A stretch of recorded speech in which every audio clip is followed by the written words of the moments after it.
कि 10 प्रशांत किशोर आ जाए। आप कह रहे हैं भैया बताइए आप कैसे भ्रष्टाचार रोकिएगा? बिल्कुल नहीं रुकेगा। कैसे रुकेगा भ्रष्टाचार? आप बताइए। जब लोग ही पैसा लेकर वोट देंगे तो भ्रष्टाचार रुकेगा कैसे? दुनिया में जितने देश हुए जिन्होंने भ्रष्टाचार पर अंकुश लगाया, खत्म तो शायद कहीं नहीं हुआ है, लेकिन दुनिया में जो देश हैं जिन्होंने भ्रष्टाचार पर अंकुश लगाया है, उन देशों का जाकर अध्ययन कीजिए। स्कैंडिनेवियन कंट्री जो हैं दुनिया में, वहां भ्रष्टाचार सबसे कम है। फिनलैंड में, स्वीडन में, डेनमार्क में, उन देशों में भ्रष्टाचार सबसे कम है। कैसे उन्होंने कम किया? उन्होंने 4 बातें करी थी। पहली बात, उन्होंने ईमानदार जनप्रतिनिधियों का चुनाव किया है। ईमानदार जनप्रतिनिधि, किसी के माथा पर तो लिखा नहीं है कि कौन ईमानदार है कौन चोर है। ईमानदारी तब आएगी जब अपने जनप्रतिनिधि को आप अकाउंटेबल बनाइएगा कि भैया तुम चोरी करोगे, तुम गलत करोगे, काम नहीं करोगे तो अगली बार तुमको हरा देंगे। तो धीरे धीरे लोग सुधरने लगते हैं। जैसे मान लीजिए बिहार में ही नल जल में लूट हुआ तो जितना वार्ड सदस्य लोग लड़े थे सब चुनाव हार गए, तो अगली बार चोरी करने से थोड़ा पहले डरेगा। लेकिन बिहार में विधायक कितना भी लूट ले जात के नाम पर, वोट तो आप उसी को दीजिएगा। आपका सांसद कितना भी बड़ा चोर हो, वोट तो उसी को आपको देना है।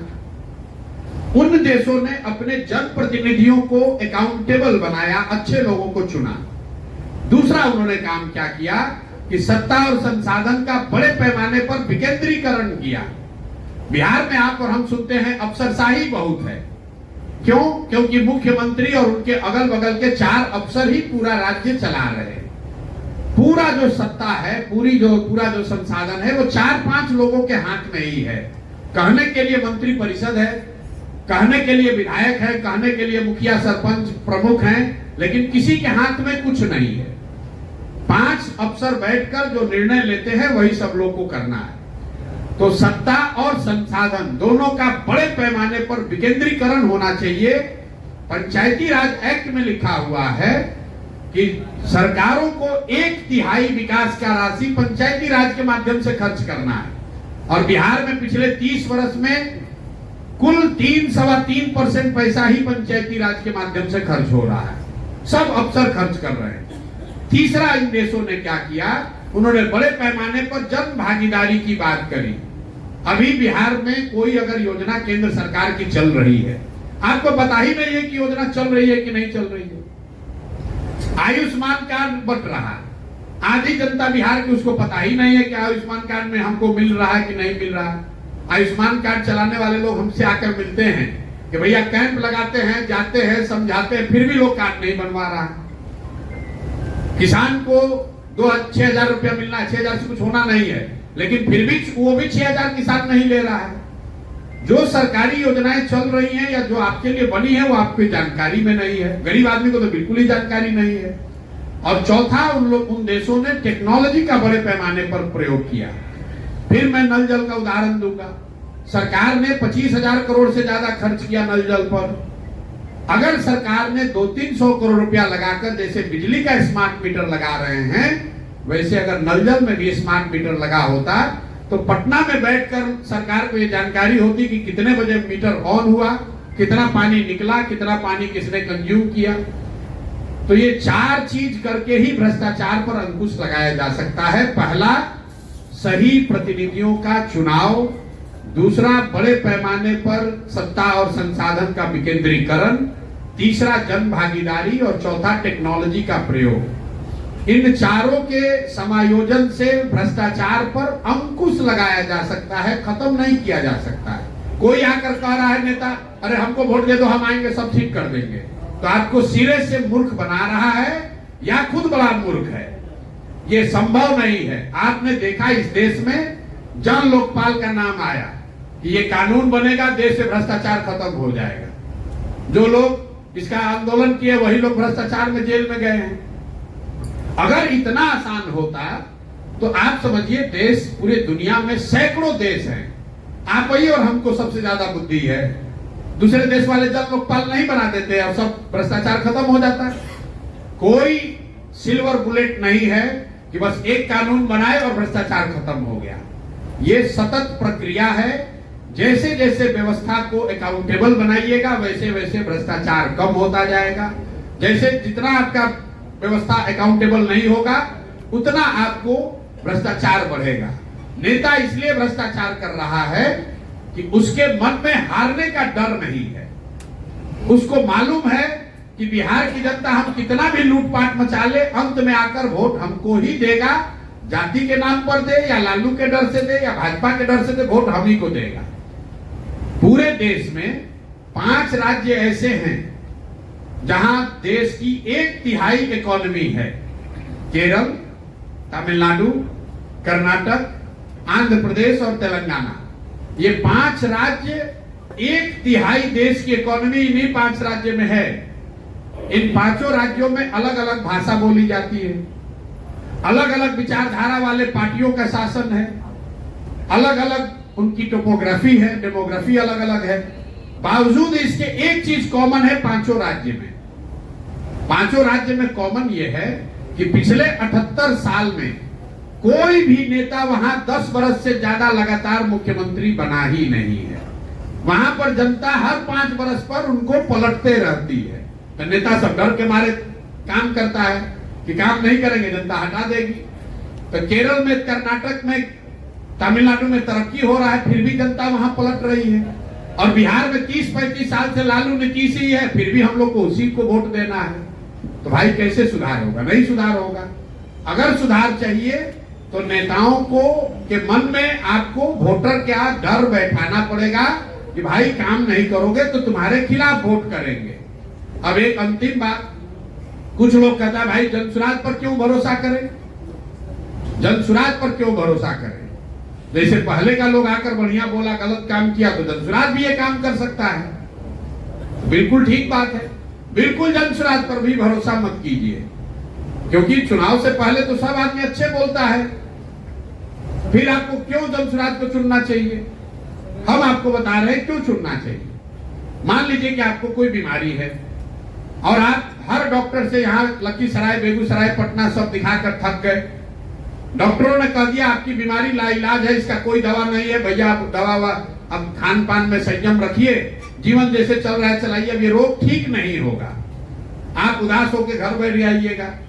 एक दिन डॉक्टर साहब फिर फोन करेंगे आपको कि भाई जरा आइए, एक नई दवा आई है, पूरा प्रमाणित तो नहीं है लेकिन 20% संभावना है कि शायद ये दवा आपके रोग को ठीक कर दे। आप भागते हुए डॉक्टर के पास जाइएगा, चलिए साहब 20% चांस है, हमको ट्राई करके देखिए। कीजिएगा कि नहीं कीजिएगा? तो भैया जो पहले के दल हैं यहाँ, जो राजद है, जदयू है, कांग्रेस है, भाजपा है, ये वो एक्सपायर दवा है जिसको आपने खाया, पिया, टेस्ट कर लिया, देख लिया, जान गए कि इससे सुधार नहीं होने वाला है। जनसुराज नई दवा है जो शायद काम कर जाए, शायद काम न भी करे, इसलिए इसको ट्राई कीजिए। अगर ट्राई कीजिएगा नहीं काम करेगा 5 वर्ष के बाद, फिर अपना वही एक्सपायरी दवा पर चले जाइएगा। लेकिन कम से कम ट्राई तो करो भाई। अगर ट्राई नहीं करोगे तो आपको पता कैसे चलेगा। आपने बात कहा गठबंधन की, तो भाई मेरे हमने 25 बार कह दिया, न पहले गठबंधन न बाद में गठबंधन। 2025 में भी नहीं, 2029 में भी नहीं। आप 25 के चक्कर में पड़े कि गठबंधन की सरकार है, इसी का दौर है। अरे भाई, राजनीति सिर्फ एमएलए एमपी बनने का व्यापार नहीं है। एमएलए एमपी बनकर, हमको मंत्री बनकर बालू शराब का ठेका नहीं लेना है। जितना पैसा एमएलए मंत्री जीवन भर में कमाएगा उतना पैसा भगवान के दया से हम लोग साल भर में कमाते हैं। हमको पैसे के लिए यहाँ राजनीति करने और एमएलए एमपी बनने की जरूरत नहीं है। बिहार के लड़के हैं, इसी मिट्टी में जन्म हुआ है, यहीं से पले बढ़े हैं, जीवन में कुछ हासिल कर लिए हैं, तो एक ये भावना है कि इस मिट्टी का कर्ज अदा करें और हो सके तो सुधार के लिए प्रयास करें। एमएलए एमपी बनने से क्या होगा? और राजनीति का मतलब सिर्फ चुनाव नहीं है। इस देश के सबसे बड़े नेता, जितने भी आप बड़े नेताओं को जानते हैं, आजादी से पहले जिन लोगों ने इस देश की नींव रखी है, उनमें ज्यादातर नेता तो कभी चुनाव लड़े ही नहीं। गांधी जी तो एमपी एमएलए बने नहीं, तो क्या उन्होंने राजनीति नहीं की? राजनीति सिर्फ चुनाव लड़ना नहीं है, राजनीति समाज की आवाज बनना भी है। राजनीति समाज के विषयों को उठाना भी है। हम एमएलए एमपी नहीं हैं, फिर भी इस राज्य में हमारी ताकत, राजनीतिक ताकत है कि नहीं है। हम जा रहे हैं, 1000 आदमी खड़ा होता है, हम जाते हैं सुबह शाम तक, पत्रकार हमसे बात करने के लिए लाइन लगा खड़े हैं, जितना एमएलए एमपी से ना समझे। तो हम लोग राजनीति इसलिए नहीं कर रहे हैं कि हमको एमएलए बनकर जल्दी से सरकार बनाना है, कोई घबराहट नहीं है। आपको बिल्कुल एक चीज बता दें, जब तक मैं इस व्यवस्था से जुड़ा हूं, इसके ईमानदारी और इसके शुद्धता में कोई कमी नहीं आएगी, चाहे जीते या हारे। उसमें कोई सवाल ही नहीं है चेंज होने का। और हमारे कहने पर मत जाइए। हम लोग हिंदी में कहते हैं कि कथनी पर नहीं, करनी को देखिए। कथनी पर मत जाइए, बोलने को तो सब अच्छा ही बोल रहा है, जो हम कर रहे हैं उसको देखिए। हम 2.5 बरस 3 बरस से यहाँ पैदल चल रहे हैं। लोग क्या कहा है, अरे भाई कितना दिन चलेंगे, थक जाएंगे। कोई कह रहे तो बिजनेसमैन आदमी है, भाग जाएंगे। अरे भाई 3 बरस से अपना घर परिवार छोड़कर गांव गांव जाड़ा गर्मी बरसात पैदल चले कि नहीं चले? दल 1 करोड़ लोगों को मिलाकर बनाया कि नहीं बनाया?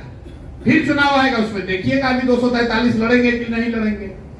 सत्य की एक अपनी ताकत है, वो समय के साथ धीरे धीरे अपने आप लोगों को दिखेगा कि कौन सही बोल रहा है, कौन झूठ बोल रहा है। इसलिए कोई घबराने की बात नहीं, हमको कोई घबराहट ही नहीं है।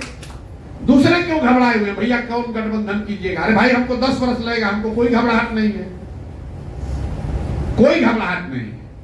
हम लोग रास्ते में चलते हैं, कोई आदमी आग कहता है भैया बहुत अच्छा काम कर रहे हैं। आज भी लड़के कह रहे हैं भैया एकदम हिम्मत नहीं हारना है, लगे रहना है, आज नहीं तो कल भविष्य तो आप ही का है, जनसुराज का ही है। हम अपने मन में हंसते हैं। देखिए आकर भले मन से आदमी कहता है कि भैया लगे रहिएगा, समय लगेगा लेकिन होगा जरूर। कितना बड़ा मूर्ख है, वो कह रहा है कि 30 वर्ष से हमारा जीवन नरक है, 5 वर्ष और रहेगा, 10 वर्ष के बाद सुधरेगा। अरे भाई आपको तो कहना चाहिए भैया कल बदलाव होना चाहिए। वो आके कह रहा है कि होगा जरूर लेकिन 10 वर्ष में होगा। मतलब हम लोग 30 वर्ष से कुचा कर अभी मन नहीं भरा है, 10 वर्ष और कुचाएंगे तब जगेंगे। अरे भाई प्रशांत किशोर का जीवन तो बढ़िया चल रहा है। हमारा लड़का तो आज भी देश के सबसे अच्छा स्कूल में पढ़ रहा है। आपकी जिंदगी परेशान, आप जिंदगी से परेशान हैं, आप यहाँ के भ्रष्टाचार से परेशान हैं, आप शिक्षा व्यवस्था बदलना चाहते हैं, तो आप 10 वर्ष और क्यों बर्बादी में रहना चाहते हो भाई? कोई दूसरा आदमी कहता है कि अच्छा इनको 5 वर्ष देख लो, तब आपको कहना चाहिए भाई यहाँ 35 वर्ष से कुचाते कुचाते मन भर गया है, अब कम से कम कोई एक विकल्प दिखाए, जल्दी पकड़ेंगे इसको कि 5 वर्ष और इंतजार करेंगे। लेकिन बिहार का आदमी है, धीरे धीरे ही सुधरेगा। गाय जमा हुआ है, उस पर दौड़ने जाइएगा, फर्श पर गिर जाइएगा, हाथ पे टूट जाएगा।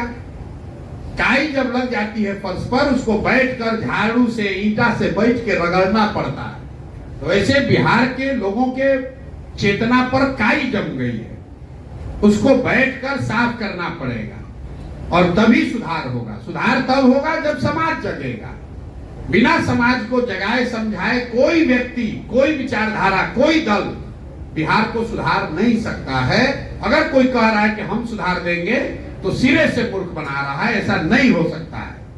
13 करोड़ लोगों का भाग्य विधाता कोई एक व्यक्ति नहीं बन सकता है। 13 करोड़ लोग नहीं सुधरना चाहेंगे तो कोई एक आदमी आके सुधार देगा? ये संभव है। एक ही उपाय है कि उन 13 करोड़ लोगों को धीरे धीरे समझाया जाए, और उसमें कोई अगर 2-2.5 करोड़ आदमी भी जिस दिन जान जाएगा, मतलब 10 में 3 भी। कई बार लोग कहते हैं भैया अभी हमको एक साथी मिला, बहुत बेचारा मोटरसाइकिल रोक के हमको शीशा खुलवा, कहा भैया अभी जमीन पर और लोगों का जानना बाकी है और मेहनत करना पड़ेगा। मेरे भाई जमीन पर अंतिम आदमी भले न जनसुराज को जाने, जनसुराज को चुनाव जीतने के लिए 10 में 3 आदमी को जानना जरूरी है। मोदी जी को देश भर में कितना आदमी वोट दिया है? 10 में 3, 31% वोट मिला है, मतलब 10 में 3 आदमी वोट दिया है। तो अगर 10 में 3 आदमी भी जनसुराज को जानता है और वो जाति की चिंता न करे, वो पैसे पर न बिके, वो व्यवस्था बदलने के लिए तैयार हो जाए, तो जनसुराज की व्यवस्था बन जाएगी, एक नई व्यवस्था कायम हो जाएगी।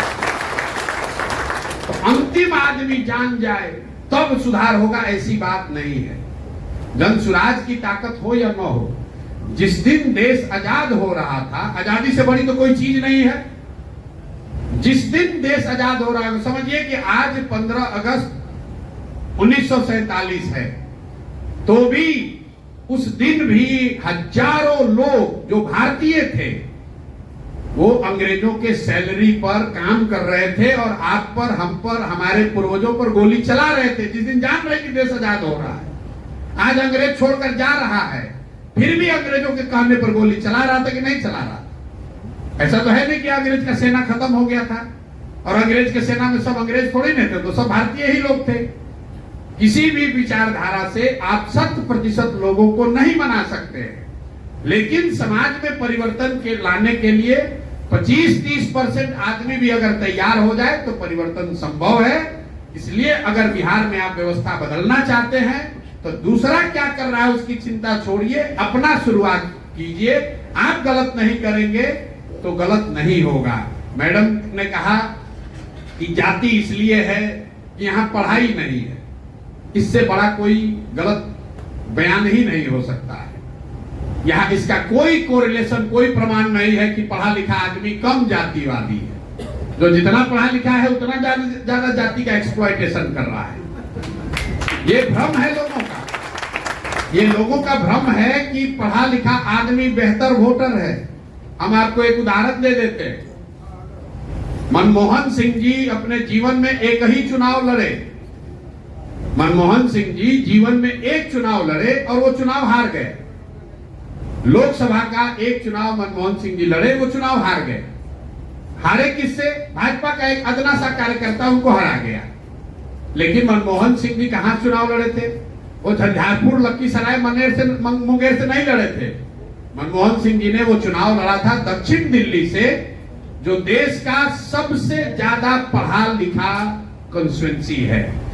तो सबसे ज्यादा पढ़े लिखे कंस्टिट्यूएंसी के वोटरों ने मनमोहन सिंह को हराकर एक अदना से कार्यकर्ता को जिता दिया। अगर मनमोहन सिंह झंझारपुर से हार गए होते, मुंगेर और मधुबनी से हार जाते, तो लोग कहता बिहार में तो जाट है इसीलिए सब मनमोहन सिंह को हरा दिया।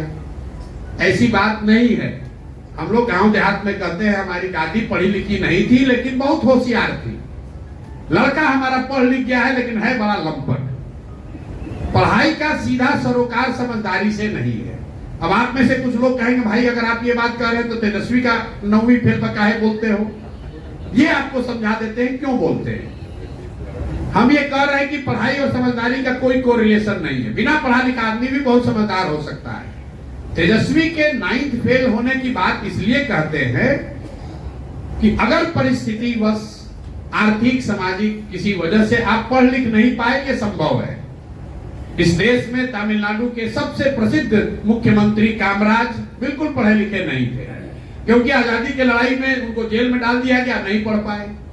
लेकिन जब आपके माँ बाप दोनों मुख्यमंत्री हैं, आपका आर.के. पुरम, डीपीएस आर.के. पुरम में आपको पढ़ने के लिए डाला गया, उसके बावजूद आप 9वां नहीं पास कर पाए, इसका मतलब है कि आपका पढ़ाई से कोई सरोकार नहीं है। चलो मान लो उस समय कहते भाई हम पढ़ नहीं रहे थे, क्रिकेट खेल रहे थे, चलिए क्रिकेट खेलने चले गए।